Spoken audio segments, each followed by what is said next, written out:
မိတ်ဆွေတို့ရေလူသူပြတ်တဲ့တောရွာကြီးတကြွာခြံစည်းရိုးတစ်ခုပဲခြားထားတဲ့တင်းချိုင်းဟောင်းကြီးရဲ့ဘေးမှာမိတ်ဆွေတယောက်တည်းနေရမယ်ဆိုရင်ဘာဆက်ဖြစ်မလဲ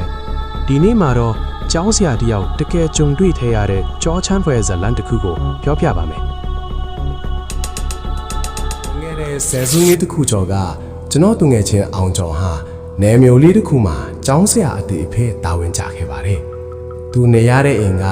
ရွာအပြင်ဘက်တင်းချိုင်းဟောင်းနဲ့ခြံစည်းရိုးချင်းကပ်နေတဲ့အိမ်ဟောင်းကြီးတစ်လုံးပါ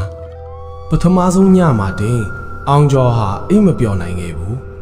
ခြံစည်းရိုးကဖက်ကတင်းချိုင်းကုန်းသေးကနေခွေးတွေကအဆက်မပြတ်ဝူးဝါးဝါးနဲ့ဦးနေကြတာအဲ့ဒီအတန်တွေကြားထဲမှာ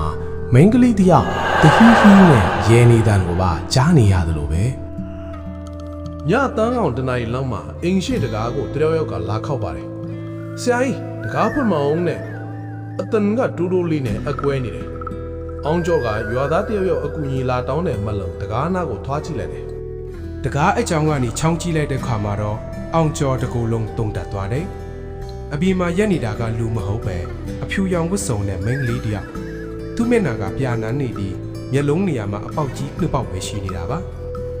အောင်ကျော်တကားကိုချက်ချင်းပြန်ပိတ်ပြီးကုရင်ပေါ်ပေးတက်ကစောင်းချုံနေလိုက်တယ်ဒါပေမဲ့ခဏကြာမှတော့အခန်းထဲမှာအေးစိတ်နဲ့လေထုတစ်ခုပြန့်နှံ့လာပြီးကုရင်ချီရင်မှာအဲ့ဒီမိန်းကလေးကမတ်တက်ရက်နီလာကိုတွေးလိုက်ရပြန်တယ်အဲ့ဒီတရေမာကကတင်နာကိုတဖြည်းဖြည်းတိုးလာပြီးအောင်ကျော်ရဲ့နာကိုကပ်ပြောလိုက်တယ်ဆရာကြီးကျမသားလေးကိုရှာပေးပါသားလေးကတင်းချိုင်းထဲမှာတယောက်တည်းကြောက်နေရှာမှာတဲ့အထန်းက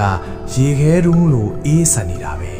အောင်ကျော်ကကြောက်လန့်တကြားနဲ့အော်ဟစ်ပြီးတတိလစ်သွားခဲ့တယ်နောက်တနေ့မနေ့မှာရွာသားတွေလာနိုးမှနိုးလာပြီး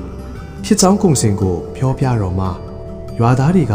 မျက်နှာပြက်ပြက်နဲ့အမှန်တရားကိုပြောပြပါတော့တယ်လွန်ခဲ့တဲ့3နှစ်ကအဲ့ဒီအိမ်မှာနေတဲ့မိခင်နဲ့ကလေးဟာမီးလောင်ပြီးဆုံးပါသွားခဲ့တာပါအမေသူကတင်းချမ်းရဲ့အရှိတ်ဘက်မှာမြုပ်ထားပြီးကလေးကိုတော့အနောက်ဘက်မှာခွဲမြုပ်ထားခဲ့ကြတာမို့အမေသူကသူ့သားကိုလိုက်ရှာနေတာလို့ဆိုပါတယ်အောင်ကျော်လဲကြောက်စိတ်ကိုထိန်းပြီးရွာဦးကျောင်းကဘုံကြီးကိုပင်ဖိတ်ကအဲ့ဒီသားအမိအတွက်အမျှပေးဝေပြီးစွန့်ကြွေခဲ့ပါတယ်အဲ့ဒီနေ့ကစပြီးအိမ်ရှိမှာလာခောက်တဲ့အတန်နဲ့ငိုတန်တွေဟာလုံးဝပျောက်ကွယ်သွားခဲ့ပါတယ်ဒါပေမဲ့အောင်ကျော်ကတော့အဲ့ဒီအိမ်မှာစစ်မနေရတော့ပဲကြွားတဲ့ကအိမ်တအိမ်ကိုပြောင်းရွှေ့နေထိုင်ခဲ့ပါတယ်အခုထိလဲတင်းချိုင်းကုန်းသားကိုညဘက်ဆိုရင်ကြောက်တဲမသွားရတော့ဘူးလို့သူကအမြဲပြောလိရှိပါတယ်မိတ်ဆွေတို့ရေနောက်ထပ်ကြောက်စရာကောင်းတဲ့ဇာတ်လမ်းတွေကိုနားဆင်နိုင်ဖို့ channel လေးကို like and subscribe လုပ်ဖို့မမေ့ပါနဲ့ဗျာ